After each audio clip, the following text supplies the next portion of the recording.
निम्नलिखित में से कौन सा सही सुमेलित नहीं है? निम्नलिखित में से कौन सा सही सुमेलित नहीं है ये बताना है।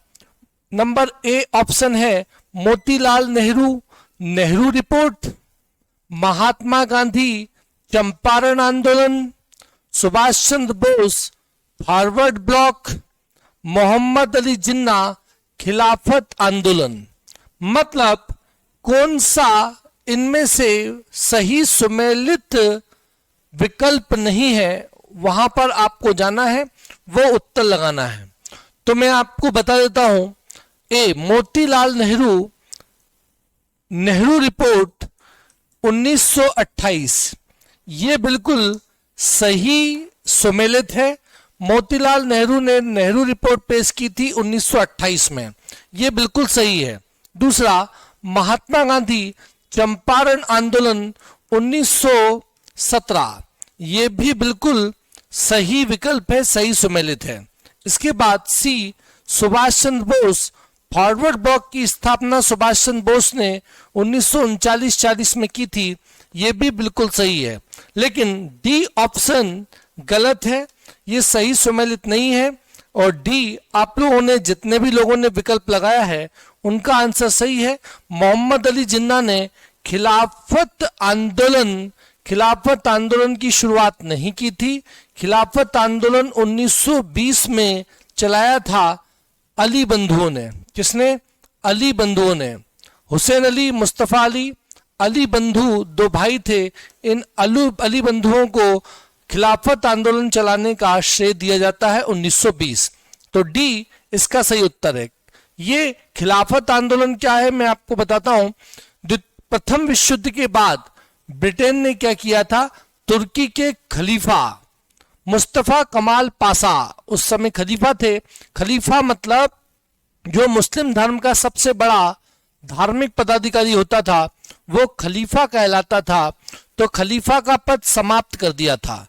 तुर्की के खलीफा उस समय थे मुस्तफा कमाल पाशा, उनका खलीफा का पद समाप्त कर दिया था। उसके विरोध में भारत में, उसके विरोध में, अच्छा गुरुजी कल ठाकुर सर का इंस्टाग्राम आईडी किसी ने हैक कर लिया था, मेरे से 4000 रुपए की मांग कर रहे थे, डाल दो मैं मॉर्निंग में वापस कर दूंगा, इस तरह से बोल रहे थे। तो आप लोगों को खुद को थोड़ा सा अपना स्वविवेक का प्रयोग करना चाहिए कि कोई भी टीचर कभी भी रुपए की मांग आपसे नहीं करेगा।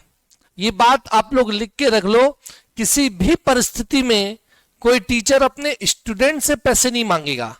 क्योंकि अगर टीचर को कभी जरूरत भी है ना, तो वो टीचर के भी तो दोस्त होते होंगे, उनसे पैसे मांग लेगा, आप लोगों से क्यों मांगेगा। तो आप लोग कभी भी इस चक्कर में मत आना भैया, है ना। तो देखो, खिलाफत आंदोलन तुर्की के खलीफा का पद समाप्त कर दिया था। उसके विरोध में भारतीय मुस्लिमों ने खिलाफत आंदोलन 1920 में भारत में चलाया था। और इसी के साथ असहयोग आंदोलन को मिक्स करके महात्मा गांधी ने चला दिया था। ठीक, ये सब फैक्ट आपको याद रखना है। अब अगला क्वेश्चन, तो इसका उत्तर डी हो जाएगा। अगले क्वेश्चन का आंसर देने के लिए हो जाओ तैयार। मध्यकाल में सर्वप्रथम भारत से व्यापार संबंध स्थापित करने वाले यूरोपीय कौन थे? मध्यकाल में सर्वप्रथम भारत से व्यापार संबंध स्थापित करने वाले यूरोपीय कौन थे? सबसे पहले कौन आए थे? सीधे सीधे क्वेश्चन ये पूछा जा सकता है। डच, अंग्रेज, पुर्तगाली या फ्रांसीसी, ये सब यूरोपीय हैं। ये सब भारत में व्यापार करने के लिए आए थे। लेकिन इसमें सबसे पहले कौन आया था, यही आपको बताना है। हाँ, मैंने भी यही रिप्लाई दिया था। हाँ बिल्कुल, आपने सही रिप्लाई दिया। टीचर को पैसे मांगे तो भी नहीं देना अपने को, है ना। ठीक है, ओके। हाँ, तो देखो, मध्यकाल में सर्वप्रथम भारत से व्यापार संबंध स्थापित करने वाले यूरोपीय कौन थे? तो सबसे पहले पूछे हैं तो पुर्तगाली इसका सही उत्तर है। क्योंकि सबको पता है कि 1498 में पुर्तगाली नाविक वास्को डिगामा भारत आए थे। कौन? वास्को डिगामा भारत आए थे। और ये वास्को डिगामा किस रास्ते से भारत आए थे? तो ये भी क्वेश्चन आता है, तो बता देना, आशा अंतरीप के रास्ते से आए थे। अफ्रीका के दक्षिण में ये क्षेत्र है आशा अंतरीप। कहाँ आए थे? तो अरब सागर में जब ये आए थे तो अरब सागर में भारत के केरल के कालीकट के बंदरगाह पर आए थे। कहाँ आए थे?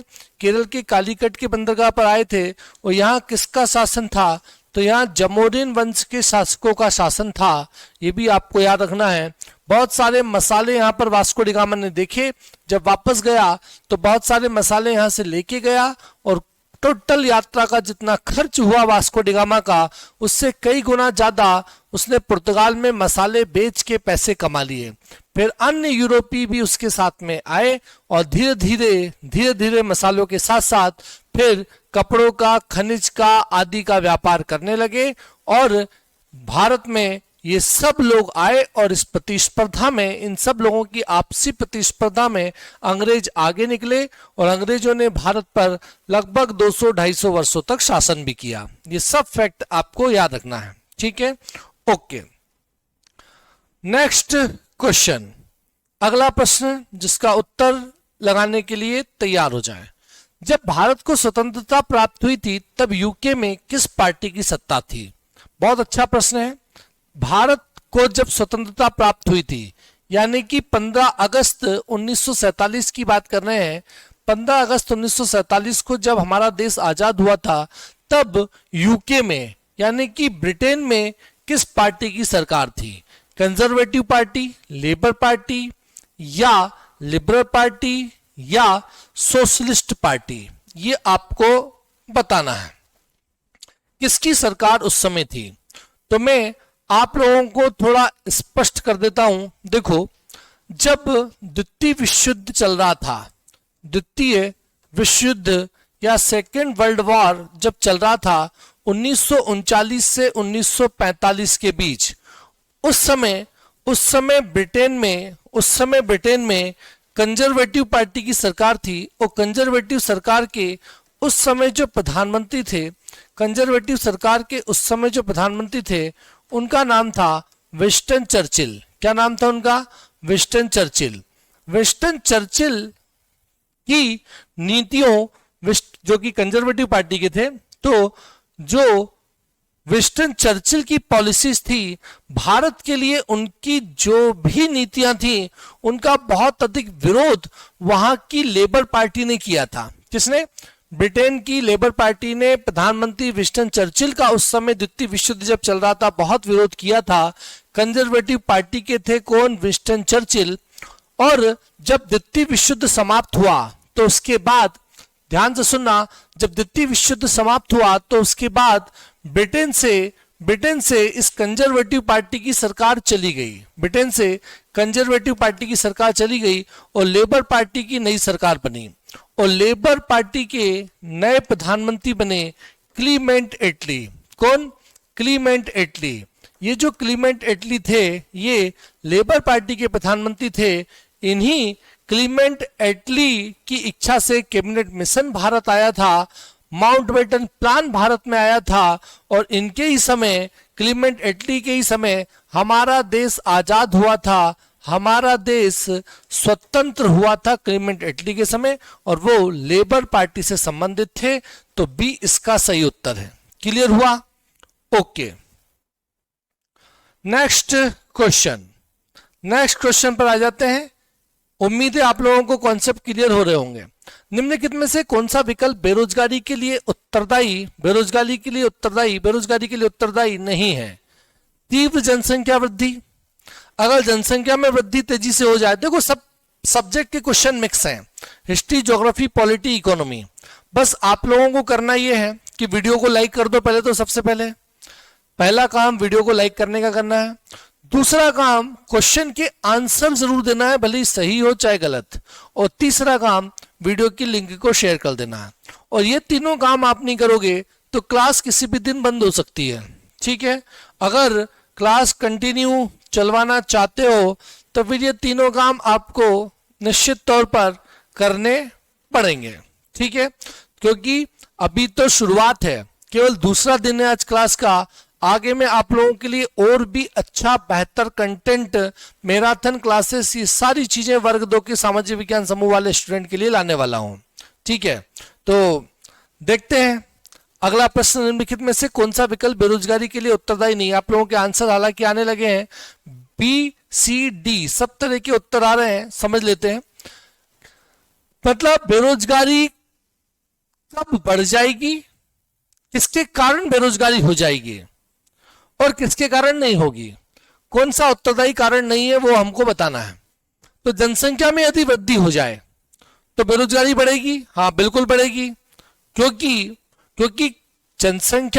जनसंख्या हमेशा ही बेरोजगारी के लिए उत्तरदायी होती है।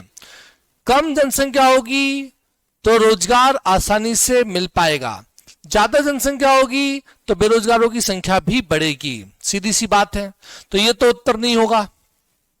कौशल का अभाव मतलब स्किल का अभाव, मतलब अगर आपको कुछ काम आता है, जैसे आपको मोबाइल सुधारना आता है, आपको कंप्यूटर सुधारना आता है, साइकिल सुधारना आता है, या कोई भी स्किल है आपके अंदर, कौशल है, काम करने की क्षमता है, तो भी आप काम कर सकते हैं, बेरोजगारी नहीं रहेगी। तो यह भी सही उत्तर नहीं है। मतलब प्रति व्यक्ति आय जो है वो अगर बढ़ जाए, प्रति व्यक्ति आय यदि बढ़ जाए तो क्या बेरोजगारी रहेगी? प्रति व्यक्ति आय अगर बढ़ जाए तो क्या बेरोजगारी रहेगी? मतलब आप अगर 100 रुपए डेली कमाते हो, 500 रुपए डेली कमाने लग जाओ तो क्या इससे बेरोजगारी बढ़ेगी? तो बिल्कुल सीधी सी बात है, इससे बेरोजगारी नहीं बढ़ेगी। यही आपका सही उत्तर है। प्रति व्यक्ति आय में वृद्धि मतलब सालाना प्रति व्यक्ति आय कैसे निकाली जाती है? देखो, जो कुल आय होती है ना, कुल आय जो होती है, उस कुल आय में कुल जनसंख्या का भाग दे दिया जाता है तो प्रति व्यक्ति आय निकल आती है। जैसे प्रति व्यक्ति आय अभी मान के चलो हमारे देश की 35,000 है और ये बढ़ के जो है 1.5 लाख हो जाए तो क्या ये बेरोजगारी बढ़ने का सूचक है? बिल्कुल नहीं है। तो इसलिए सी उत्तर होगा। ठीक, क्लियर हुआ? ओके। अगला प्रश्न आप लोगों के सामने, अगला प्रश्न है जिसका उत्तर लगाने के लिए हो जाइए तैयार। आजाद हिंद फौज के अधिकारियों के उनके लाल किले में चल रहे मुकदमे में उनके पक्ष से निम्नलिखित में से किसने वकालत की थी? बहुत अच्छा आधुनिक इतिहास का ये प्रश्न है और आंसर आप लोगों को सबको लगाना है। अच्छा प्रश्न है ये। आजाद हिंद फौज के अधिकारियों के उनके लाल किले में चल रहे मुकदमे में उनके पक्ष से निम्नलिखित में से किसने वकालत की थी? सियाल दास, मोतीलाल नेहरू, मोहम्मद अली जिन्ना या तेज बहादुर सप्रू?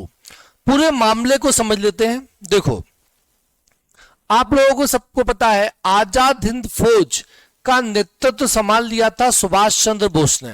किसने? सुभाष चंद्र बोस ने। जिस समय द्वितीय विश्व युद्ध चल रहा था उस समय आजाद हिंद फौज का नेतृत्व जापान में सुभाष चंद्र बोस ने संभाल लिया था और सुभाष चंद्र बोस की आजाद हिंद फौज की सेना, लगभग 40,000 सैनिकों की सेना जापान से होकर सिंगापुर पहुंचती है, म्यांमार पहुंचती है, भारत के अंडमान निकोबार द्वीप समूह पर अधिकार कर लेती है, नागालैंड तक पहुंच जाती है। मतलब भारत पर आजाद हिंद फौज के सैनिक अधिकार करने वाले रहते हैं, उससे पहले ही जापान के हिरोशिमा नागासाकी पर अमेरिका के द्वारा परमाणु बम गिराए जाते हैं। आप लोगों को सबको पता होना चाहिए कि 6 अगस्त 1945 को हिरोशिमा और 9 अगस्त 1945 को नागासाकी नामक शहर पर जापान पर बम गिराए थे अमेरिका ने। इन परमाणु बमों के बाद, इनके गिराए जाने के पश्चात जापान जर्मनी द्वितीय विश्व युद्ध में हार गए थे और ब्रिटेन अमेरिका जैसे देश द्वितीय विश्व युद्ध को जीत गए थे। और यह भी पता होना चाहिए कि सुभाष चंद्र बोस आजाद हिंद फौज का नेतृत्व संभाल रहे थे। वही आजाद हिंद फौज जो है जापान के सपोर्ट से भारत तक आजादी की लड़ाई के लिए पहुंच पाई थी। तो भारत पर अंतिम लड़ाई के लिए आक्रमण आजाद हिंद फौज के सैनिक 1945 में करने वाले थे। उसी समय जापान ने समर्पण कर दिया, जापान जर्मनी युद्ध हार गए और इसी समय आजाद हिंद फौज के सैनिकों को अंग्रेजों के द्वारा गिरफ्तार कर लिया गया। आजाद हिंद फौज के सैनिक गिरफ्तार कर लिए गए। इसमें से 3 महत्वपूर्ण आजाद हिंद फौज के जो अधिकारी थे उनके खिलाफ दिल्ली के लाल किले में केस चलाया गया। ब्रिटेन के खिलाफ राजद्रोह का केस चलाया गया। कौन लोग थे जिनके खिलाफ, आजाद हिंद फौज के कौन वो लोग थे जिनके खिलाफ दिल्ली के लाल किले में केस चलाया गया था? वो थे प्रेम सहगल, प्रेम सहगल, इसके अलावा गुरु बख्श सिंह, गुरु बख्श सिंह और तीसरा जो नाम था वो था शाहनवाज खान। ये लोग प्रेम सहगल, गुरु बख्श सिंह, शाहनवाज खान, ये आजाद हिंद फौज के अधिकारी थे। इनके खिलाफ जो केस चलाया गया था वो कहलाया था लाल किला केस, क्योंकि इसकी सुनवाई दिल्ली के लाल किले में हो रही थी। इस लाल किले केस की सुनवाई हो रही थी 1945 के बाद, यानी 46-47 में। इस समय जो भारत के महत्वपूर्ण वकील थे वो इनके पक्ष में लाल किला केस लड़ रहे थे। इनके पक्ष में जो केस लड़ रहे थे उनमें वकीलों में एक नाम आता है जवाहरलाल नेहरू ने आजाद हिंद फौज के सैनिकों की तरफ से लाल किला केस लड़ा। इसके अलावा अरुणा आसफ अली ये भी वकील उस समय थी। इसके अलावा तीसरा नाम भूला भाई देसाई,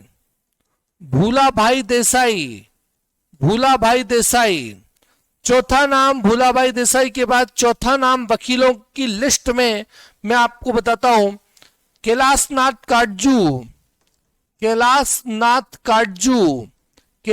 काटजू भी केस लड़े थे, लाल किला केस। और 5वां नाम आपके सामने है तेज बहादुर सप्रू।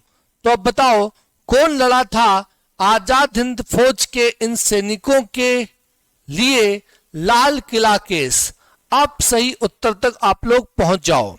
एप्लीकेशन पर भी जो विद्यार्थी जुड़े हैं उनका सभी का बहुत स्वागत है। सत्तरी शर्मा क्लासेस के मोबाइल ऐप पर आप लोग भी सब आंसर दें, पार्टिसिपेट करें। और तो देखो आजाद हिंद फौज के अधिकारी कौन? ये 3 अधिकारी प्रेम सहगल, गुरु बख्श सिंह और शाहनवाज खान। इनके खिलाफ दिल्ली पे लाल किला केस चलाया गया था। वकालत किसने की थी? मैंने 5 वकीलों के नाम बताए। इसमें इन 4 ऑप्शन में कौन सा आपको मिल रहा है? तो आपको ऑप्शन ए की मिल रहा है, तेज बहादुर सप्रू। तो यही सही उत्तर है। ठीक, थोड़ा सा डिस्क्रिप्शन लंबा इसलिए हो रहा है क्योंकि प्रश्न बहुत इंपॉर्टेंट है और प्रश्नों की गहराई तक अगर नहीं जाएंगे, क्योंकि सामाजिक विज्ञान समूह वालों को 120 क्वेश्चन पूछे जाने हैं सामाजिक विज्ञान के, तो बहुत जल्दी सुपरफिशियल तरीके से नहीं उड़ाया जा सकता है। इसीलिए डिस्क्रिप्शन अच्छा आप लोगों को दिया जा रहा है। आप चाहो तो मैं 1 घंटे में आपको 50 क्वेश्चन भी करवा सकता हूं, लेकिन 25 क्वेश्चन इसीलिए करवाए जा रहे हैं ताकि डिटेल में ये सब हो पाए। ठीक, अगला प्रश्न जिसका आंसर देने के लिए हो जाओ तैयार। निम्न में से किसने अपने बादशाह पति का मकबरा बनवाया था? किसने अपने बादशाह पति का मकबरा बनवाया था बताना है आपको। लाडली बेगम ने, अर्जुमंद बानो बेगम ने, हाजी बेगम ने या मेहरून निशा बेगम ने? किसने बनवाया था अपने बादशाह पति का मकबरा बताना है आपको। ठीक, जल्दी से फटाफट कमेंट करके बताओ। एप्लीकेशन वाले लोग भी, शांति अहिरवार, रंजना भाबर, रूपेश पटेल, इसके अलावा कंचन चौहान, विनोद पवार, रूपेश पटेल, ये सब लोग एप्लीकेशन पर जुड़े हुए हैं। इसके अलावा यूट्यूब पर भी बहुत लंबी चौड़ी सी फौज है। तो आप सब लोगों को आंसर बताना है कि किसने अपने बादशाह पति का मकबरा बनवाया था। तो देखो मैं बता देता हूं आपको, सबसे पहले तो हम बात करें बाबर की। तो बाबर जो है उसका मकबरा, बाबर जो है इसका मकबरा भारत में है ही नहीं। भारत में आगरा में दफनाया गया था बाबर को, लेकिन इसकी मौत के बाद, क्योंकि इसने मरने से पहले इच्छा जाहिर की थी कि इसका मकबरा वहां काबुल में बनवाया जाए, तो इसकी कब्र यहां से खोदी गई हुमायूं के द्वारा, इसके बेटे के द्वारा, और फिर काबुल में इसको ले जाके गाड़ दिया गया। तो बाबर का मकबरा अगर पूछें तो वास्तव में मकबरा है ही नहीं, कब्र है, लेकिन कहाँ है वो, तो काबुल में। और काबुल कहाँ है, अफगानिस्तान, आपको पता है। इसके बाद दूसरे नंबर पे बाबर का पुत्र हुआ हुमायूं। कौन, हुमायूं। हुमायूं की ही पत्नी थी हाजी बेगम, हुमायूं की ही पत्नी थी हाजी बेगम, यही आप लोगों का सही उत्तर है। और हाजी बेगम ने हुमायूं का मकबरा दिल्ली में बनवाया था। कहां पर बनवाया था, दिल्ली में बनवाया था। और पहली इमारत यह है हुमायूं का मकबरा जिसमें संगमरमर का प्रयोग किया गया था। अगर आपसे पूछें पहली मुगल कालीन इमारत जिसमें संगमरमर का प्रयोग किया गया तब, तो वो यही था, हुमायूं का मकबरा। इसके अलावा तो लाल पत्थर चल रहे थे मुगलों की और दिल्ली सल्तनत के शासकों की इमारत में। सबसे पहले संगमरमर का प्रयोग यहीं किया गया। हालांकि जब प्रश्न आपसे ये पूछते हैं कि पूर्ण रूप से संगमरमर के द्वारा निर्मित इमारत कौन सी थी, तो फिर उत्तर ताजमहल आएगा, जिसमें पूरी तरह से संगमरमर का प्रयोग किया गया था। लेकिन पहली बार संगमरमर का प्रयोग अगर पूछा जाए तो वो हुमायूं का मकबरा बताना है, दिल्ली में है, जिसका निर्माण हाजी बेगम ने करवाया था। इसके बाद तीसरे नंबर पे आते हैं अकबर, हुमायूं के पुत्र अकबर। और अकबर का मकबरा जो है वो शाहदरा में है। कहां पर, शाहदरा, ठीक है, सिकंदरा, सिकंदरा कहां पर, सिकंदरा, सिकंदरा में है। और सिकंदरा कहां है, आगरा में। इसके बाद चौथे नंबर पर आता है अकबर का पुत्र जहांगीर। कौन, जहांगीर। और जहांगीर का मकबरा है शाहदरा। और ये शाहदरा कहां है, शाहदरा है लाहौर में। शाहदरा कहां, लाहौर में। इसके बाद जहांगीर का पुत्र शाहजहां आता है, और शाहजहां का मकबरा ताजमहल ही है, और वो है आगरा में। ताजमहल ही शाहजहां का मकबरा है और मुमताज का मकबरा है। छठवें नंबर पे आता है औरंगजेब। कौन, औरंगजेब। और औरंगजेब का मकबरा कहाँ है, तो औरंगजेब का मकबरा औरंगाबाद में है या दौलताबाद में है, आपको याद रखना है। ठीक, इस तरह से मकबरे भी मुगल शासकों के ध्यान रख लेना है। और उत्तर आपका हो गया सी, हाजी बेगम ने हुमायूं का मकबरा बनवाया था। ठीक, ओके। नेक्स्ट क्वेश्चन, जिसका उत्तर लगाने के लिए हो जाओ तैयार। तो 14 तारीख को डॉक्टर बाबा साहब भीमराव अंबेडकर की जयंती बड़ी धूमधाम से पूरे भारत में मनाई गई, और उसी उपलक्ष्य में सत्यजीत शर्मा क्लासेस के मोबाइल ऐप पर कुछ स्पेशल ऑफर रखे गए थे। और ये सब ट्रेंडिंग कोर्स है जो बहुत कम प्राइस में, ऑफर प्राइस में अभी अवेलेबल है, और कल इसका लास्ट डे है। ठीक, तो आप लोग एप्लीकेशन विजिट कर सकते हैं जहां से कोर्स आपको मिल जाएंगे। ठीक, अगला प्रश्न, कौन सा सुमेलित नहीं है, ज्योग्राफी का, वर्ल्ड ज्योग्राफी का ये क्वेश्चन है। देखते हैं इसका उत्तर कितने लोग सही दे पाते हैं। कौन सा सुमेलित नहीं है, किलिमंजारो अफ्रीका में है, मतलब जो गलत है वो बताना है आपको। माउंट मैकिनले उत्तर अमेरिका में है, अकांकागुआ दक्षिण अमेरिका में है, माउंट एल्ब्रूस एशिया में है। सही उत्तर तक आपको पहुंचना है, और उत्तर नहीं भी आता है तो भी लगाना जरूर है अपना आंसर, सब लोग बिल्कुल। सर जी क्लास खत्म होने के बाद एप्लीकेशन पर नहीं रहती, इसका समाधान करें। ओके, रहती है एप्लीकेशन पे क्लास खत्म होने के बाद। ये क्लास एप्लीकेशन पर चल रही है, उसके एप्लीकेशन पे कहां दिखेगी बताओ मुझे, तो स्टूडेंट को बता दूं मैं कि वहां दिखेगी, वहां जाके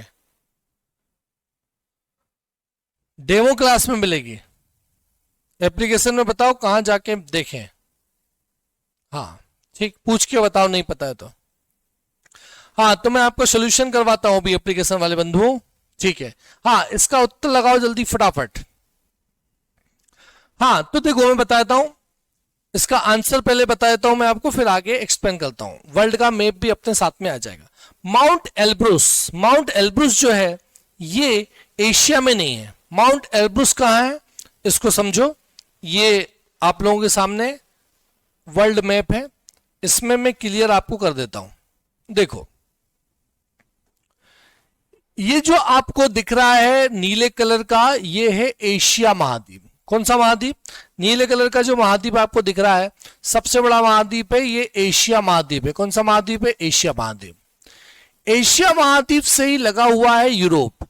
यूरोप का ये देश, सबसे बड़ा देश जो है वो कहलाता है रसिया। यहां पर कुछ हिस्सा इसका एशिया में भी है, कुछ यूरोप में ही भी है। यही यही रूस में या रसिया में है माउंट एल्ब्रुस। माउंट एल्ब्रुस कहां पर है? रूस में या रसिया में है। और कहां? यूरोप में। कहां पर? यूरोप में। पीले रंग का ये जो महाद्वीप दिख रहा है यूरोप महाद्वीप है, रूस में है और यूरोप में है माउंट एल्ब्रुस। ठीक, क्लियर हुआ। अकांकागुआ, अकांकागुआ जो है वो, अकांकागुआ जो है वो दक्षिण अमेरिका की सबसे ऊंची पर्वत चोटी है। और दक्षिण अमेरिका में यहां पर एक देश है चिली, और इसी से लगा हुआ है अर्जेंटीना। ये वाला जो देश है ये अर्जेंटीना है या अर्जेंटीना, और उससे लगा हुआ यहां पर एक देश है, ये काला काला जो दिख रहा है ये है चिली। ठीक, तो चिली और अर्जेंटीना की सीमा पर है अकांकागुआ। एंडीज पर्वतमाला और दक्षिण अमेरिका महाद्वीप की सबसे ऊंची पर्वत चोटी है। ठीक, ये ध्यान रखना है। इसके बाद माउंट मैकिनले कहां है? तो उत्तर अमेरिका महाद्वीप की सबसे ऊंची पर्वत चोटी है अलास्का में माउंट मैकिनले। कहां पर? ये अलास्का में है माउंट मैकिनले। अलास्का कल ही मैंने आपको बताया था, यहां पर है अलास्का, जो कि उत्तर अमेरिका में यूएसए का एक भाग है अलास्का। यहां पर माउंट मैकिनले सबसे ऊंची पर्वत चोटी है, और इसका नया नाम, इस माउंट मैकिनले का नया नाम डेनाली हो गया है। क्या हो गया है? डेनाली। तो अब माउंट मैकिनले की जगह क्या रखना है? डेनाली। और ये उत्तर अमेरिका में अलास्का में है। किलिमंजारो अफ्रीका की सबसे ऊंची पर्वत चोटी है। ये बैगनी रंग का, हाँ भैया कहां मिलेगी क्लास में बताता हूं। ये आपको क्लास जो है demo all classes plus PDF में मिलेगी। ठीक है, आप जब शिक्षक पात्रता परीक्षा के कोर्स में जाएंगे ना, तो वहां studio demo all classes plus PDF वाला ऑप्शन मिलेगा। उसमें ये क्लास आप जब टिक करेंगे तो अंदर आपको रिकॉर्डेड क्लासेस में मिल जाएगी। क्या जिन्हें कोर्स लिया उनको मिलेगी? अच्छा, ये पर डेमो लेक्चर में डली है ना क्लास, फ्री फॉर ऑल में डली हुई है ना, ये अभी जो स्ट्रीमिंग की है। हाँ, अच्छा, कोर्स में ही है ये क्लास, है ना? ओके, फ्री नहीं है सबके लिए, ये कोर्स में ही क्लास है। ओके, तो कोर्स में ही अंदर मिलेगी। ठीक है, जिनने कोर्स परचेस किया है उनको ही कोर्स में मिलेगी। ठीक है, ओके, ठीक।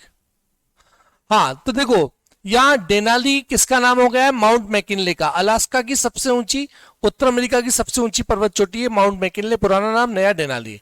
ये अफ्रीका है। अफ्रीका में यहां पर केनिया और तंजानिया, ये जो देश है, यहीं पर केनिया तंजानिया की सीमा पर है कौन सी? किलिमंजारो, अफ्रीका की सबसे ऊंची पर्वत चोटी है। तो बाकी सब तो ठीक है।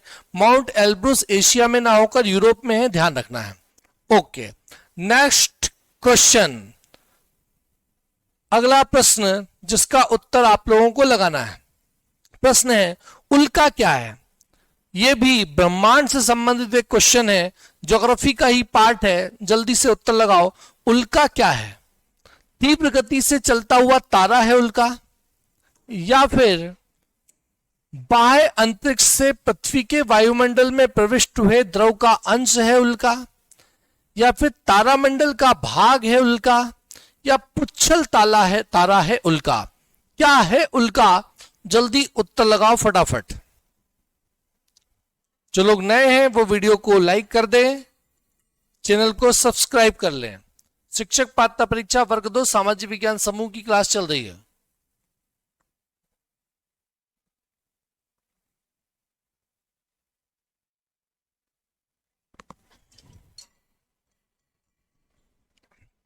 जल्दी फटाफट आंसर लगाओ। बहुत बढ़िया।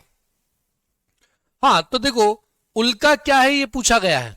तीव्र गति से चलता हुआ तारा है, बाह्य अंतरिक्ष में पृथ्वी के वायुमंडल में प्रविष्ट हुए द्रव का अंश है, तारामंडल का भाग है, या पुच्छल तारा है। ठीक, तो चलिए मैं आपको एक बार एक्सप्लेन करता हूं तो शायद उत्तर आपके दिमाग में आ जाए। ठीक है, ओके। ये पृथ्वी है, मान लो ये है पृथ्वी, अर्थ। आप लोगों को सबको पता होना चाहिए पृथ्वी का अपना आकर्षण है, पृथ्वी का अपना गुरुत्वाकर्षण है। पृथ्वी विभिन्न आकाशीय पिंडों को अपनी ओर खींचने का प्रयास करती है। पृथ्वी विभिन्न आकाशीय पिंडों को अपनी ओर खींचने का प्रयास करती है। जैसे कि ये पृथ्वी को हमने बनाया है, यहां पर अर्थ थोड़ा सा बड़ा कर दिया। पृथ्वी विभिन्न आकाशीय पिंडों को अपनी ओर खींच रही है। गुरुत्वाकर्षण का जो सिद्धांत है, गुरुत्वाकर्षण की जो खोज है, वो न्यूटन ने की थी, ये भी आपको पता होना चाहिए। सभी आकाशीय पिंडों को पृथ्वी अपनी तरफ खींचने का प्रयास कर रही है। यही है पृथ्वी का आकर्षण, गुरुत्वाकर्षण। अब इस बात को समझो कि क्या पृथ्वी के आकर्षण की कोई सीमा है या नहीं। मतलब क्या पृथ्वी सबको, चाहे वो कहीं भी हो, अपनी तरफ खींच सकती है क्या? तो इसका उत्तर समझो नहीं।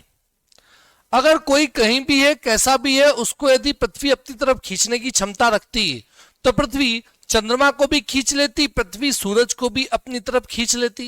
लेकिन ऐसा पृथ्वी नहीं कर पाती है, क्योंकि पृथ्वी की गुरुत्वाकर्षण की सीमा है। पृथ्वी की जो गुरुत्वाकर्षण की सीमा है, पृथ्वी की उसी गुरुत्वाकर्षण की सीमा में वायुमंडल भी है। तो ये मान के चलो, ये है पृथ्वी का वायुमंडलीय क्षेत्र और पृथ्वी का गुरुत्वाकर्षण का क्षेत्र। इस क्षेत्र में, इस पृथ्वी के गुरुत्वाकर्षण क्षेत्र में कोई भी आकाशीय पिंड आएगा तो पृथ्वी उसे अपनी तरफ खींच लेगी।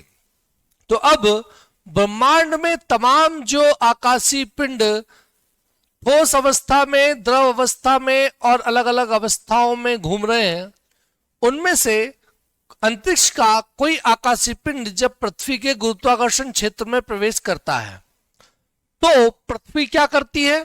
पृथ्वी इस आकाशीय पिंड को बहुत तेजी से अपनी ओर खींचने का प्रयास करती है। तो ये ध्यान से सुनना, ये जो आकाशीय पिंड पृथ्वी के गुरुत्वाकर्षण क्षेत्र में आ गया है, पृथ्वी इसे अपनी तरफ खींच रही है। पृथ्वी के वायुमंडल में जब ये प्रवेश करता है, पृथ्वी के वायुमंडल में जब ये प्रवेश करता है तो घर्षण के कारण, क्योंकि वायुमंडल में विभिन्न प्रकार की गैसें हैं, धूल के कण हैं, उनसे घर्षण के कारण ये जलने लगता है और जलते जलते जलते बहुत तेजी से हमारी तरफ पृथ्वी पर आता है। हम यहाँ पृथ्वी के ऊपर ही तो कहीं रह रहे हैं। तो जब ये बहुत तेजी से जलते जलते पृथ्वी तक, हम तक आता है, तो हमें ये नजर आता है एक टूटते हुए तारे की तरह। हमको लगता है कि ये कोई टूटता हुआ तारा है। आपने देखा होगा खुले आसमान में रात्रि के समय टूटते हुए तारे। तो वो जो टूटता हुआ तारा है, वास्तव में वो कोई तारा नहीं है, वो उल्कास्म है। क्या है वो? उल्कास्म। तो उल्कास्म क्या है, फिर से समझो।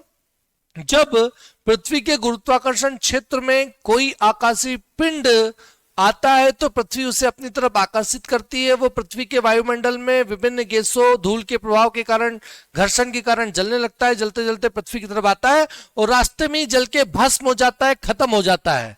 तब फिर उसे बोलते हैं क्या? उल्कास्म। क्या बोलते हैं? उल्कास्म। और कुछ ऐसे आकाशीय पिंड भी रहते हैं अधिक घनत्व वाले, जो जलते जलते पृथ्वी से आके टकरा जाते हैं, और जो टकरा जाते हैं, जो गहरा गड्ढा कर जाते हैं, उन्हीं को बोलते हैं उल्का पिंड। तो उल्कास्म बीच में ही खत्म हो गए, भस्म हो गए, उल्का जो आके टकरा गए, तो वही होते हैं उल्का पिंड। अब आप लोग सब सही उत्तर तक पहुंच गए होंगे और ज्यादातर लोगों का अब उत्तर बी आने लगा है, यानी कि बाह्य अंतरिक्ष से पृथ्वी के वायुमंडल में प्रविष्ट हुए द्रव का अंश ही उल्का है। क्लियर हुआ? समझ में आया? हाँ, टूटता हुआ तारा तो बिल्कुल श्रद्धा आपने देखा होगा, और लोग जो है टूटते हुए तारे को देखकर उसकी कुछ ना कुछ अपनी विश मांग लेते हैं, लेकिन वो विश पूरी इसलिए नहीं होती क्योंकि वास्तव में तारा टूटता ही नहीं है। आपने कभी भी किसी भी व्यक्ति ने ये नहीं देखा होगा कि आप जो है किसी तारे की तरफ देख रहे हो और वही तारा उसी समय टूट गया, क्योंकि वास्तव में तारे नहीं टूटते हैं। ये जो उल्कास में है यही टूटते हुए तारे की तरह नजर आते हैं। ठीक, ओके। अगला प्रश्न जिसका उत्तर देने के लिए हो जाओ तैयार। संयुक्त राज्य अमेरिका की डेथ वैली कहां अवस्थित है? संयुक्त राज्य अमेरिका में है डेथ वैली, या इसको हिंदी में बोले मृत घाटी। मृत घाटी के बारे में बताऊं आपको, संसार में सर्वाधिक तापमान यहीं पर रिकॉर्ड किया गया है, संयुक्त राज्य अमेरिका की डेथ वैली या मृत घाटी में। कहां है बताना है, जल्दी सब लोग उत्तर लगाओ, भले ही आपका आंसर सही हो या गलत, पर आंसर तक जरूर पहुंचना है। अलास्का में है, कैलिफोर्निया में है, अटलांटा में है या कोलंबिया में है? ये सब यूएसए यानी कि संयुक्त राज्य अमेरिका के ही प्रांत हैं। तो इनमें से कौन से प्रांत में डेथ वैली है या मृत घाटी है जहां पर संसार का सबसे ज्यादा तापमान रिकॉर्ड किया जाता है, वो कहां पर है? उत्तर आपको बताना है। अलास्का, कैलिफोर्निया, अटलांटा या कोलंबिया। ठीक, तो इसका पहले मैं सही उत्तर आपको बताता हूं, फिर मैप के माध्यम से क्लियर करूंगा। तो देखो, ये उत्तर अमेरिका महाद्वीप आ गया, इसके कैलिफोर्निया प्रांत में है। और ये कहां है कैलिफोर्निया, ये भी आप लोग थोड़ा स्पष्ट कर लो। देखो, ये है उत्तर अमेरिका महाद्वीप, संसार का तीसरा बड़ा महाद्वीप है, 29 देश हैं और इन 29 देशों में 3 देश सबसे ज्यादा महत्वपूर्ण है। ये जो आपको दिख रहा है हरे कलर का, ये कनाडा, नीचे यूनाइटेड स्टेट ऑफ अमेरिका और उसके भी नीचे मैक्सिको। ठीक, तो देखो कनाडा और यूनाइटेड स्टेट ऑफ अमेरिका ये दोनों आपस में जुड़े हुए हैं। अलास्का जिसकी बात अभी यहां पर हमने डेनाली की थी वो यहां पर है।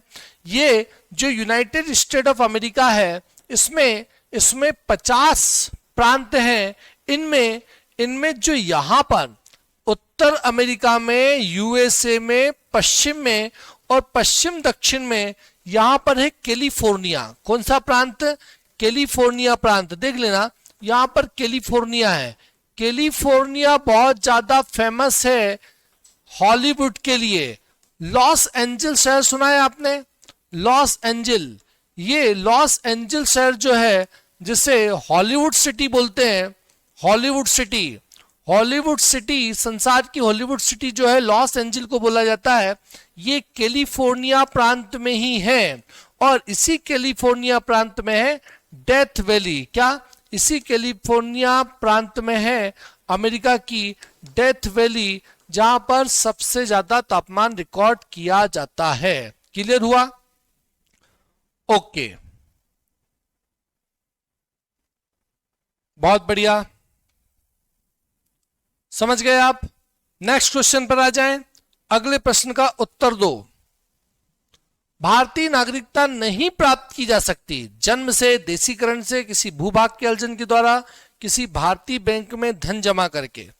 कैसे भारत की नागरिकता प्राप्त नहीं कर सकते हो बताओ?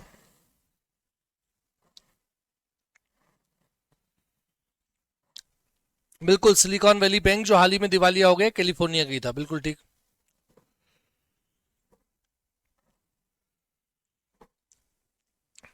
भारत की नागरिकता 5 तरीके से प्राप्त कर सकते हैं। कितने? 5 तरीके से। इनमें कौन सा वो तरीका नहीं है जिससे भारत की नागरिकता प्राप्त कर सकते हैं? बताइए, फिर आप लोगों को सबको चाय पिलवाऊंगा मैं।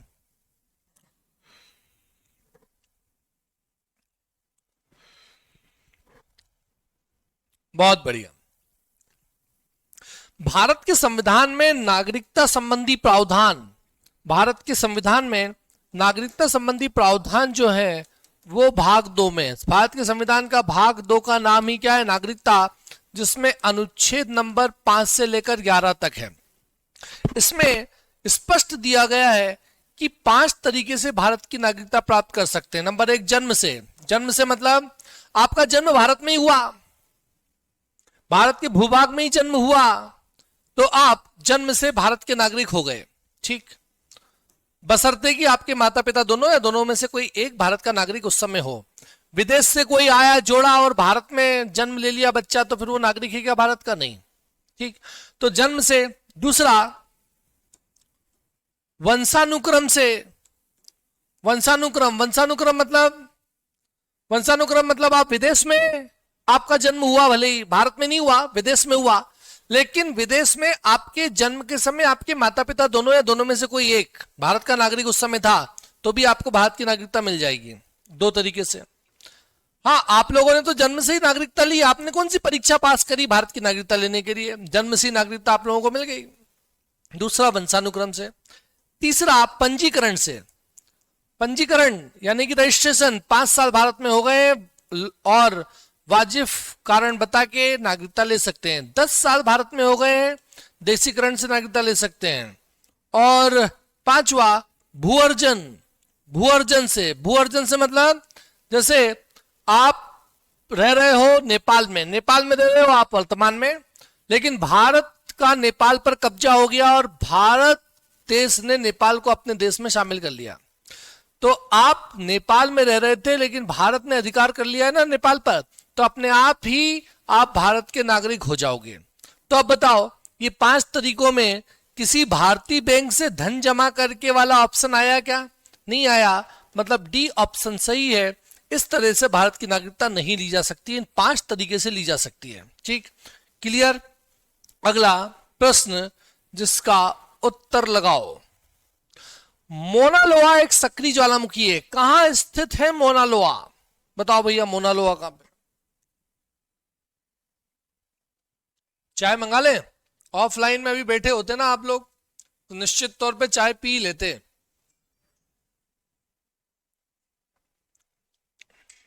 अभी खर्च करवाए थे मेरे 5-7 हजार, ठीक है, चलो कोई दिक्कत नहीं है। आप लोग सिलेक्शन लेके आओ, फिर चाय पिलवाएंगे आपको। हाँ,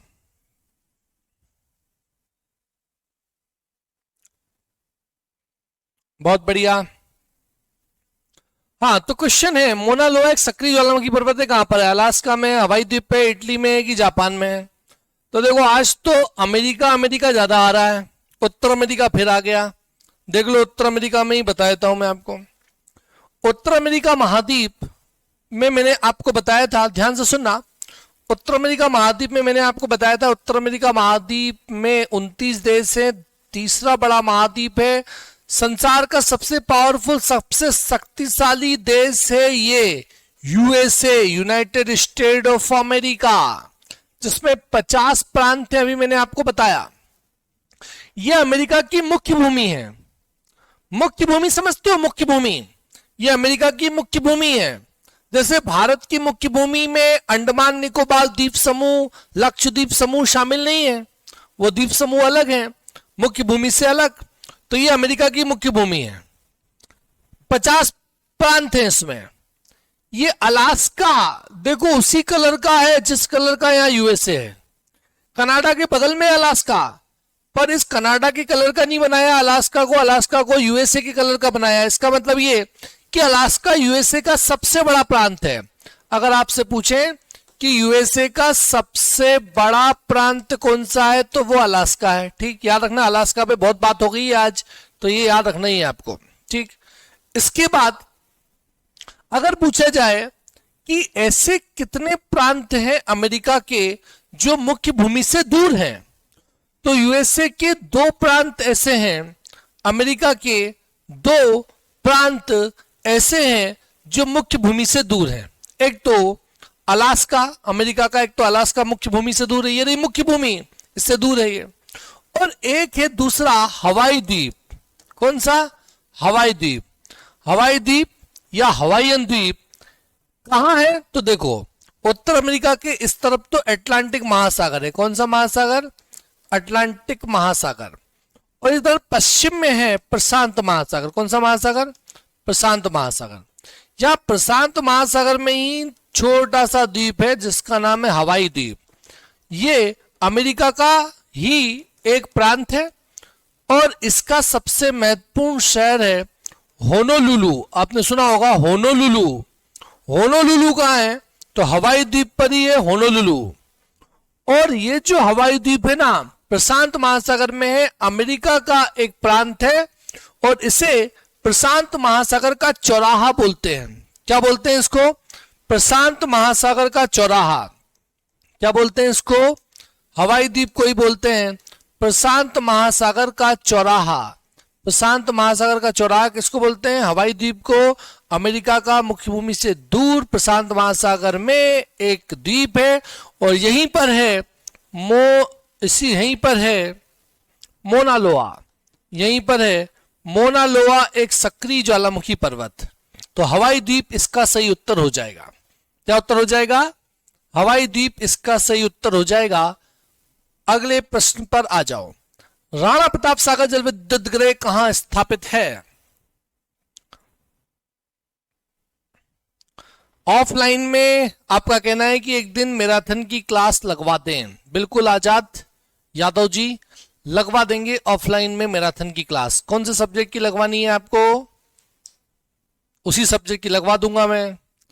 बाकी तो ये क्लास मैं ले ही रहा हूं। हाँ, बहुत बढ़िया। हाँ, सक्रिय ज्वालामुखी पर्वत है मोना लोआ। होनोलुलु भारत में नाम नहीं है। अच्छा है, बहुत बढ़िया। भारत में भी बहुत सारे नाम है, आपने सुने नहीं है अभी। चलो भारत पे आ जाते हैं। तो राणा प्रताप सागर जल विद्युत परियोजना कहां पर है? कोटा में, चित्तौड़गढ़ में, बूंदी में या बीकानेर में? इसका उत्तर लगाना जल्दी, फटाफट आंसर लगाओ भैया, इधर उधर की बातें मत करो।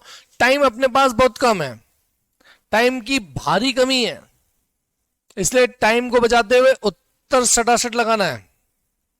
ठीक है, बहुत बढ़िया, बहुत बढ़िया।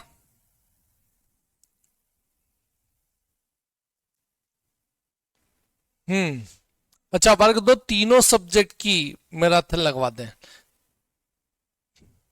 ओके, चलो मैं बात करता हूं आज मैनेजमेंट से। हाँ, तो राणा प्रताप सागर जल विद्युत गृह कहां स्थापित है? कोटा, चित्तौड़गढ़, बूंदी या बीकानेर? तो इसका सही उत्तर हो जाएगा बी, चित्तौड़गढ़।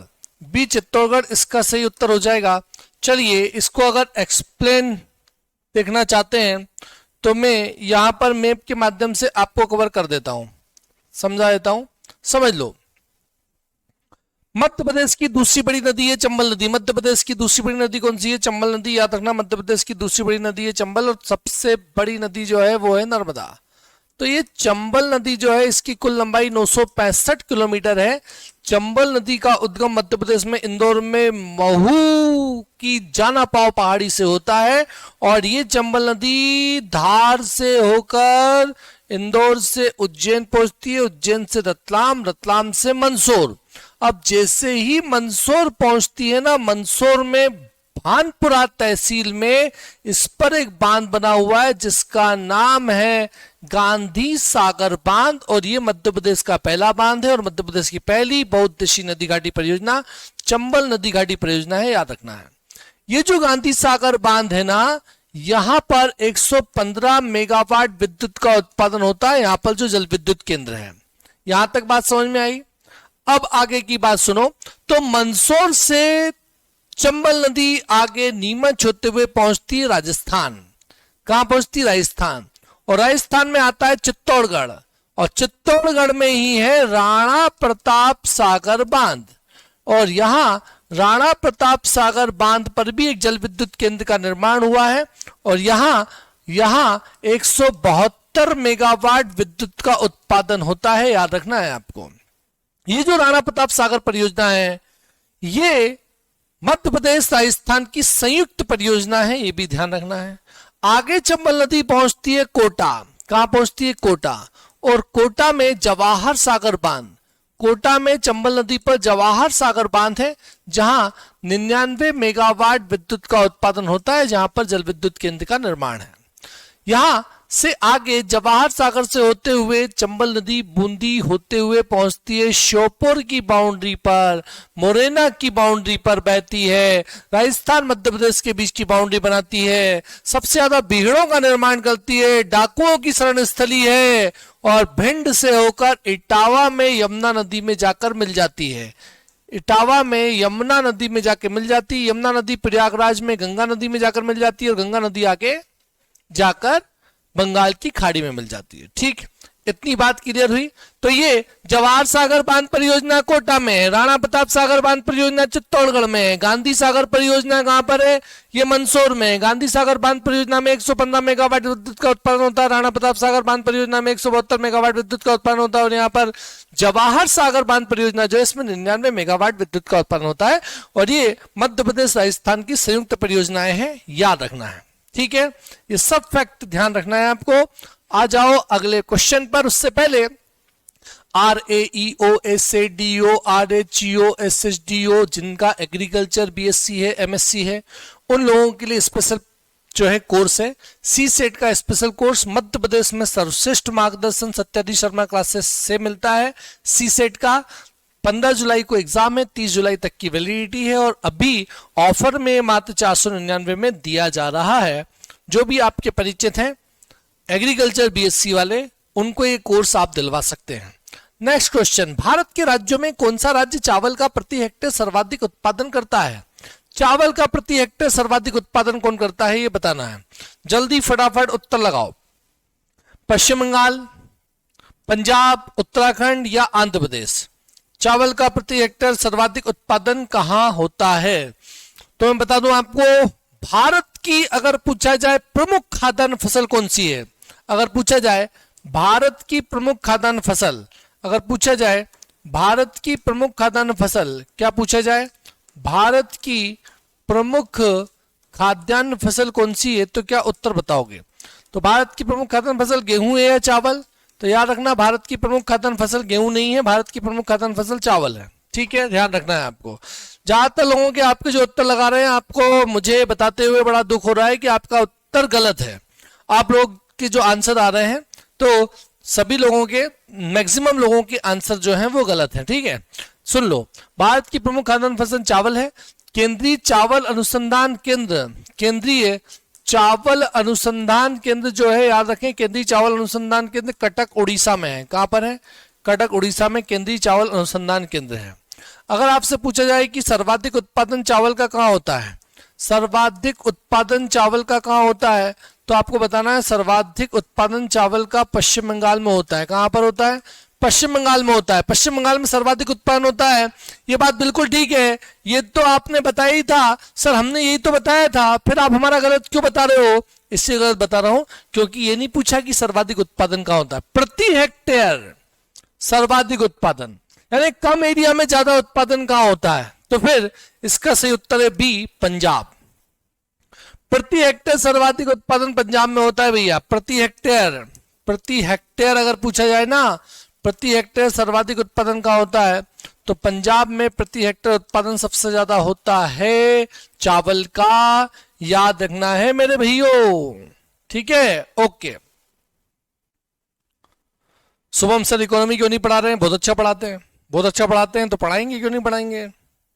पढ़ा रहे होंगे, या उनकी क्लास का भी गेप हुआ होगा, मैं बात कर लूंगा। ठीक है, पढ़वा देंगे, आप चिंता ना करो।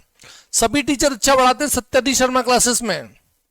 सत्यार्थी शर्मा क्लासेस के टीचर जो हैं बड़े छानबीन करके और बड़े ही जतन के बाद बुलाए जाते हैं, और सब अच्छा पढ़ाते हैं।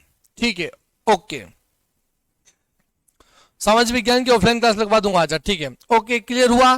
तो पंजाब प्रति हेक्टेयर उत्पादन सर्वाधिक होता है, करता है, और सबसे ज्यादा उत्पादन वैसे पश्चिम बंगाल में होता है चावल का। भारत में ऊर्जा का सबसे बड़ा स्रोत क्या है? इस क्वेश्चन का आंसर जल्दी फटाफट लगाओ। भारत में ऊर्जा का सबसे बड़ा स्रोत क्या है? नाभिकीय ऊर्जा है, सौर ऊर्जा है, तापीय ऊर्जा है, या जल विद्युत है? ऊर्जा का सबसे बड़ा स्रोत क्या है? नाभिकीय ऊर्जा, सौर ऊर्जा, तापीय ऊर्जा या जल विद्युत? सबसे ज्यादा बिजली का उत्पादन हम किससे करते हैं? सौर ऊर्जा से, प्लेटें लगा के, सूरज की लाइट से, कि जल विद्युत से? पानी को जल विद्युत केंद्र में टरबाइन पे गिरा के टरबाइन घूमता है फिर, और फिर यांत्रिक ऊर्जा विद्युत ऊर्जा में परिवर्तित हो जाती है। ऐसे करते हैं विद्युत का उत्पादन सबसे ज्यादा भारत में। या फिर नाभिकीय ऊर्जा से? नाभिकीय ऊर्जा से मतलब थोरियम, यूरेनियम, इनको जला के परमाणु ऊर्जा केंद्र में विद्युत का उत्पादन करते हैं। या फिर या फिर हम तापीय ऊर्जा से विद्युत का उत्पादन करते हैं, कोयला जला के उष्मीय ऊर्जा को विद्युत ऊर्जा में परिवर्तित कर लेते हैं।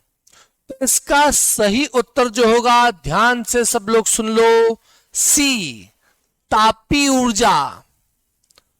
हम लोग कोयला जलाते हैं, कोयले की हीट, ऊष्मा से विद्युत ऊर्जा का परिवर्तन करते हैं। और ये सब कहां होता है? ताप विद्युत केंद्रों में। ताप विद्युत केंद्रों में ये काम होता है। सबसे ज्यादा कोयले से विद्युत का उत्पादन हम करते हैं, 50% से भी ज्यादा विद्युत का उत्पादन कोयले से ही हो रहा है भारत में।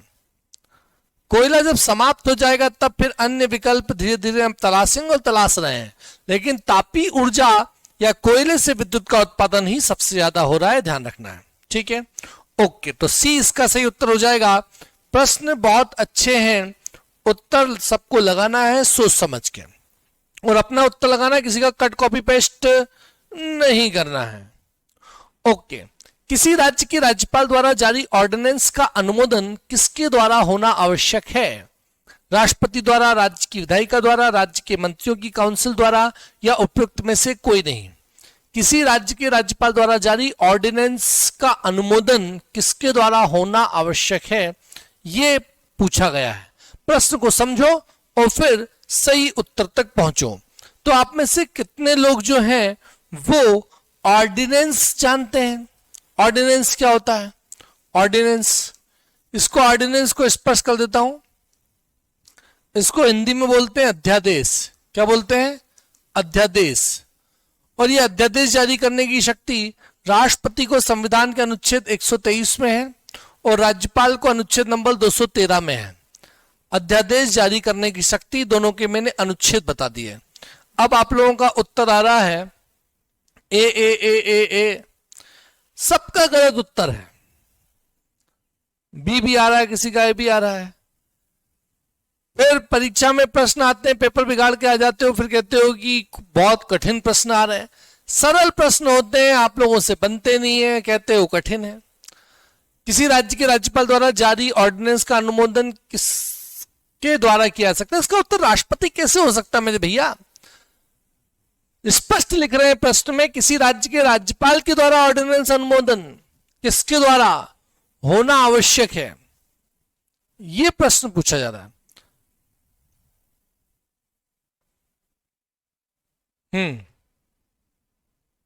बहुत बढ़िया, क्या लगाएं? समझ में नहीं आ रहा। बी, सी। तो देखो मैं आपको बताता हूं, ये जो अनुमोदन की बात पूछी जा रही है ना, अनुमोदन की बात की जा रही है ना, इसका मतलब ये नहीं कि राज्यपाल अध्यादेश जारी कर रहा है तो राज्यपाल को किससे पूछना पड़ेगा। इसका मतलब आप लोग ये समझ रहे हैं, इसका मतलब ये नहीं है। इसका मतलब ये है कि राज्यपाल ने अध्यादेश जारी कर दिया अनुच्छेद नंबर 213 के तहत, तो फिर वो अध्यादेश 6 माह, अधिकतम 6 माह तक लागू रह सकता है। लेकिन अगर उस राज्य की विधायिका उसको अनुमोदित कर दे, विधायिका के द्वारा प्रस्ताव पारित कर दिया जाए, तो फिर वो अध्यादेश हमेशा चलता रहेगा। तो थोड़ी समझ का अंतर हुआ है इस प्रश्न में। मतलब आप लोग शायद ये समझे कि राज्यपाल को किससे पूछना पड़ेगा, तो आप राष्ट्रपति उत्तर लगा रहे हो, लेकिन ये नहीं पूछ रहे हैं कि राज्यपाल ने अध्यादेश जारी कर दिया है और अब जब राज्य विधायिका यानी कि राज्य विधानमंडल की बैठक हुई है तो फिर उसका अनुमोदन चाहिए। ठीक, इस तरह से उत्तर हो जाएगा बी। क्लियर हुआ कॉन्सेप्ट आपको? अगला प्रश्न जिसका उत्तर आपको लगाना है, राष्ट्रपति के पद पर निर्वाचन के लिए क्या आवश्यक है? राष्ट्रपति पद के लिए क्या योग्यता चाहिए, क्या होना चाहिए? तो देखो, राष्ट्रपति पद के लिए सबसे पहली बात, भारत का नागरिक होना चाहिए। क्या होना चाहिए? भारत का नागरिक होना चाहिए भैया। दूसरी बात, 35 वर्ष की आयु, 35 वर्ष की आयु पूर्ण होनी चाहिए राष्ट्रपति का चुनाव लड़ने के लिए। तीसरी बात, किसी भी लाभ के पद पर ना हो, किसी भी लाभ के पद पर व्यक्ति नहीं होना चाहिए, तो वो राष्ट्रपति का चुनाव लड़ सकता है। चौथी बात, जो राष्ट्रपति का चुनाव लड़ना चाहता है उसे लोकसभा का सदस्य बनने की योग्यता रखना चाहिए।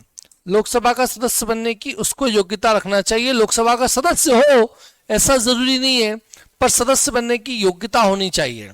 तो भैया बी ऑप्शन यहां पर ऐसा दिख रहा है जिसमें लिखा है पढ़ा लिखा होना चाहिए। तो भैया राष्ट्रपति का पढ़ा लिखा होना जरूरी है क्या?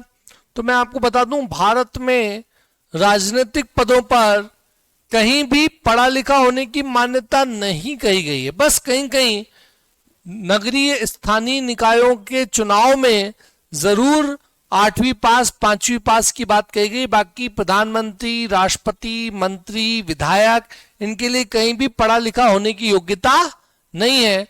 पढ़े लिखे नहीं भी पूछा जाए, हाँ नहीं पूछा है ना, क्या आवश्यक नहीं है, तो पढ़ा लिखा होना आवश्यक नहीं है। यही तो उत्तर है, बी इसका राइट आंसर है। ठीक है, ओके। अगला प्रश्न, संविधान के किस प्रावधान द्वारा अस्पृश्यता का उन्मूलन किया गया है?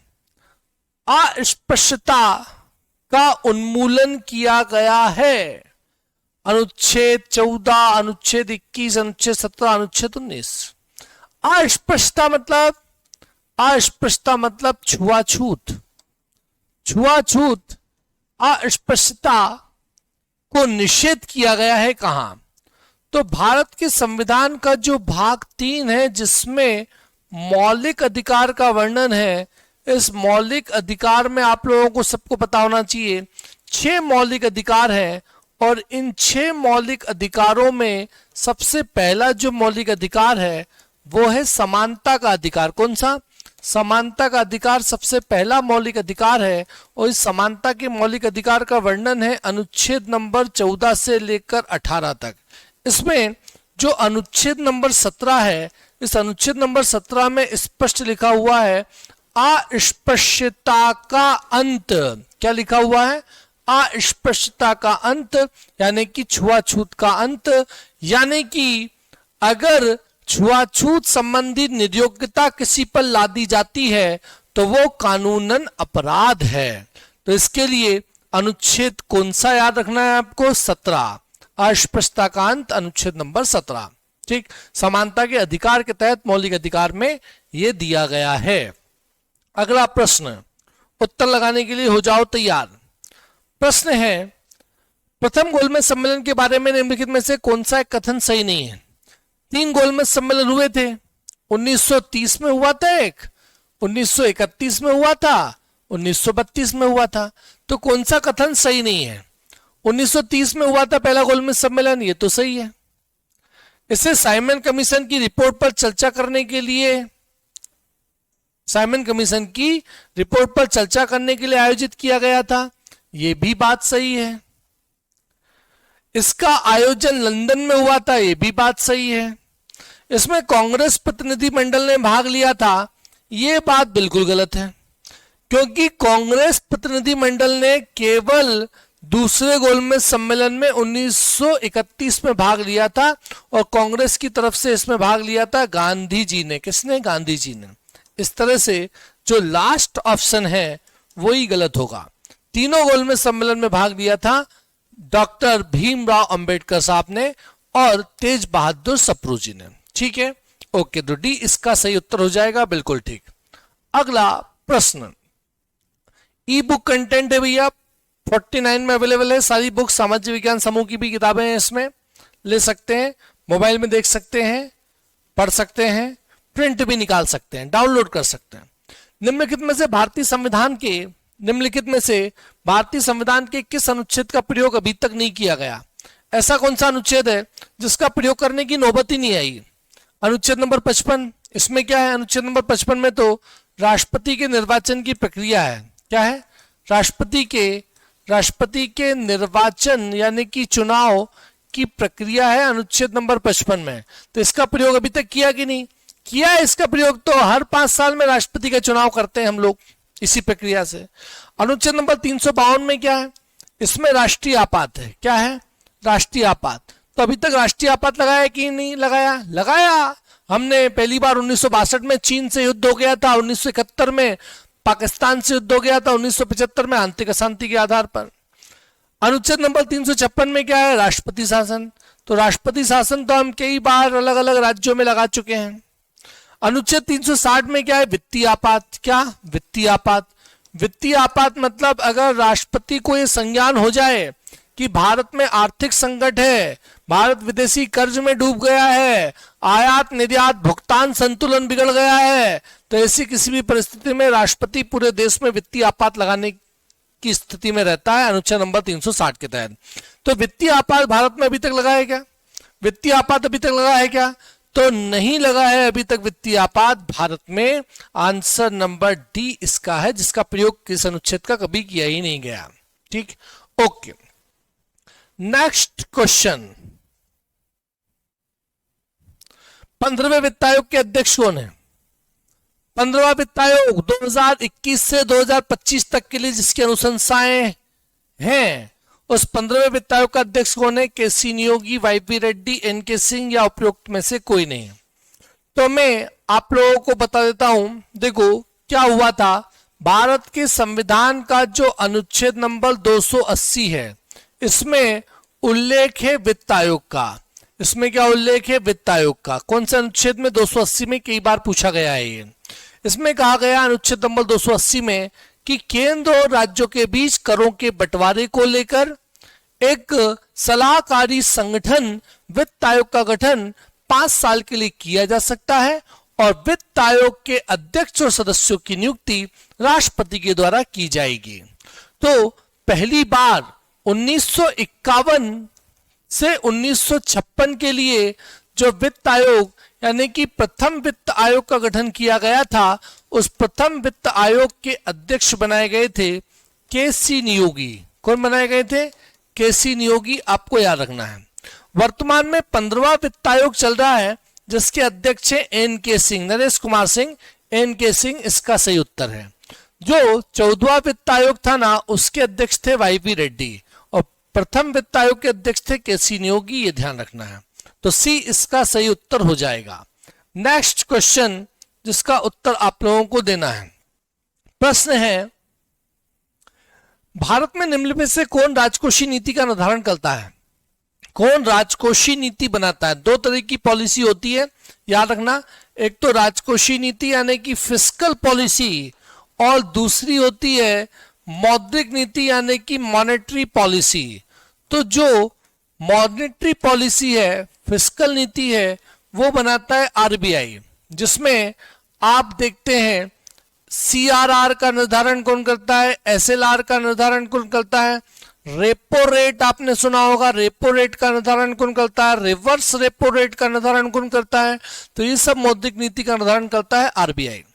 इसके अलावा राजकोषीय नीति, जिसमें टैक्स आदि का निर्धारण किसके द्वारा किया जाता है? सरकार के द्वारा किया जाता है। सरकार की तरफ से कौन करता है?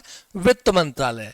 तो वित्त मंत्रालय सरकार की तरफ से राजकोषीय नीति का निर्धारण करता है, मौद्रिक नीति का निर्धारण आरबीआई करती है। ठीक, तो क्या उत्तर होगा?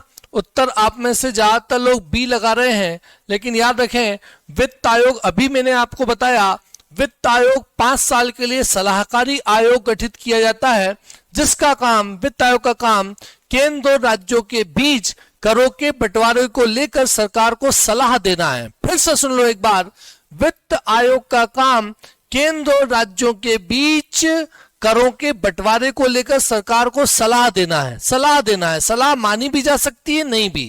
तो एक सलाहकारी संगठन है वित्त आयोग। लेकिन जो वित्त मंत्रालय है भारत सरकार का, वो राजकोषीय नीति बनाता है।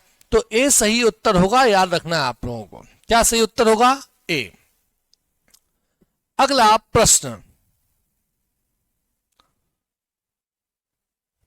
एलपीजी की नीति कब लागू की गई? एलपीजी की नीति कब लागू की गई? अगला प्रश्न, 1990, 1991, 1993, 1995। एलपीजी की नीति कब लागू की गई बताना है।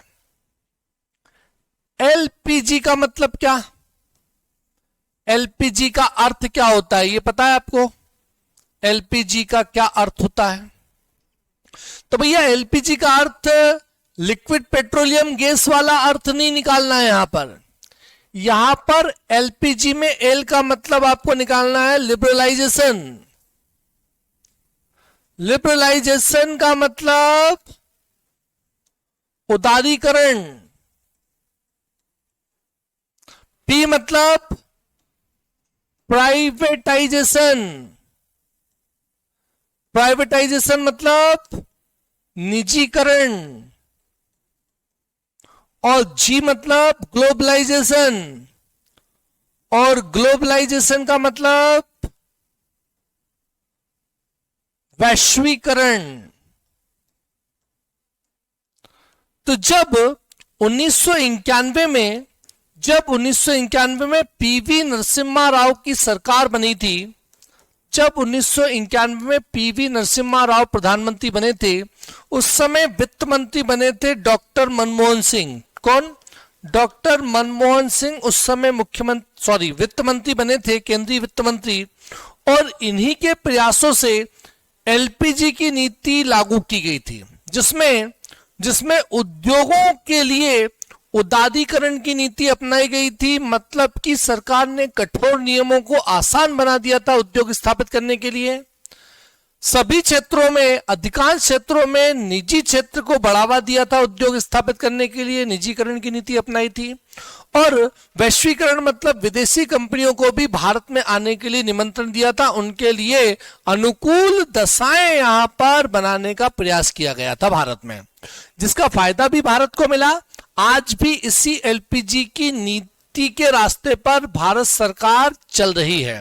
तो एलपीजी कब की है? 1991। 20 का सही उत्तर है। पीवी नरसिम्हा राव प्रधानमंत्री, वित्त मंत्री थे डॉक्टर मनमोहन सिंह। ठीक, ओके, बहुत बढ़िया। नेक्स्ट क्वेश्चन, अगला प्रश्न आप लोगों के सामने है, प्रच्छन्न बेरोजगारी का क्या अर्थ है? इकोनॉमी का क्वेश्चन है ये भी। प्रच्छन्न बेरोजगारी का अर्थ क्या है?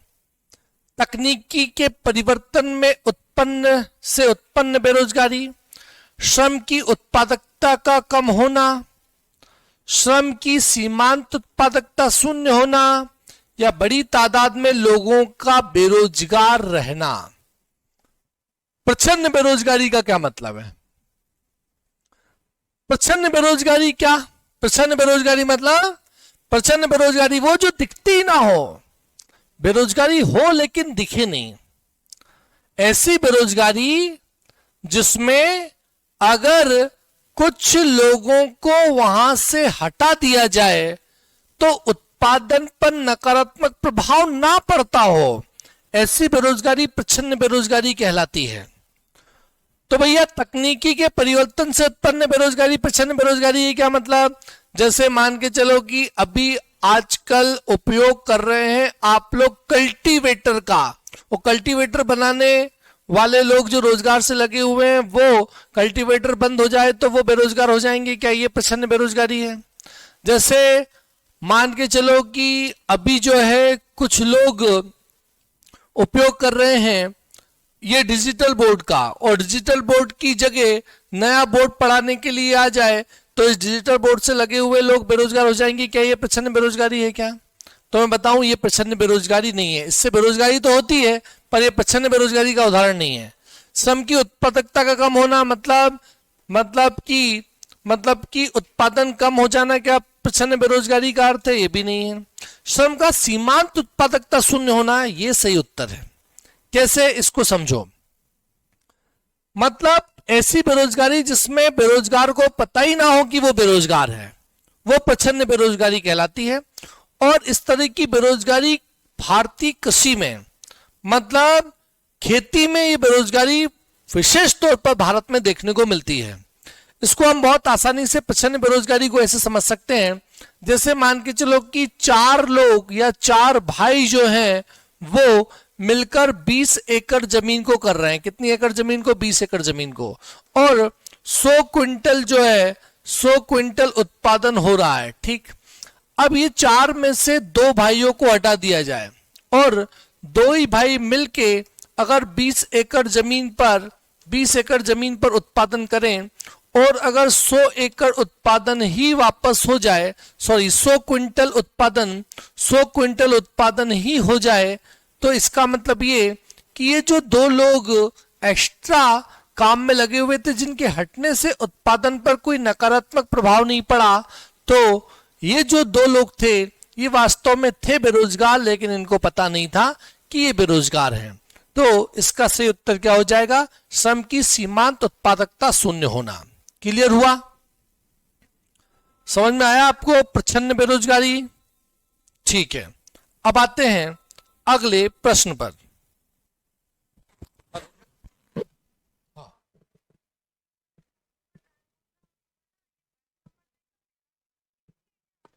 ठीक है, चेक करूंगा ना।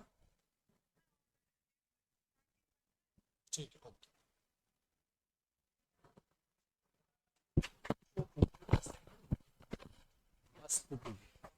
उसको ज्योतिष को बोल दो। हाँ, केवल 2 प्रश्न और बचे हैं, इनको देख लेते हैं जल्दी हम। ठीक, बेवेल योजना किस वर्ष प्रस्तुत की गई थी? 1945, 1942, 1944 या 1943? लॉर्ड बेवेल ने एक योजना प्रस्तुत की थी कि वायसराय की कार्यकारिणी परिषद में मुस्लिम और सवर्ण हिंदू समान मात्रा में जो है वो समान मात्रा में हिंदू सवर्ण और मुस्लिमों को रखा जाएगा। तो इसका आंसर 1945 से आंसर आ भी गया है। लॉर्ड बेवेल उस समय वायसराय थे, उन्होंने ये योजना प्रस्तुत की थी और इसी के बाद शिमला समझौता हुआ था। इसी के बाद एक महत्वपूर्ण शिमला समझौता हुआ था, ये आपने पढ़ा होगा, ये भी 1945 का है। शिमला में हुआ था समझौता जिसमें मोहम्मद अली जिन्ना जो है वो नाराज हो गए थे। ठीक है, एडमिट कार्ड कभी भी आ सकता है और हो भी सकता है कि 2-5 दिन आपकी एग्जाम डिले भी हो। लास्ट क्वेश्चन है आज का। भारत के राष्ट्रपति अपनी शक्तियों का प्रयोग करते हैं सीधे या अपने अधीनस्थों के माध्यम से, मंत्रियों के द्वारा, प्रधानमंत्री के द्वारा या उपराष्ट्रपति के द्वारा? तो देखो, संविधान का अनुच्छेद नंबर 52 जो है इसमें तो राष्ट्रपति पद का वर्णन है। संविधान का अनुच्छेद नंबर जो 53 है इसमें कहा गया है कि संघ की सभी कार्यपालक शक्तियां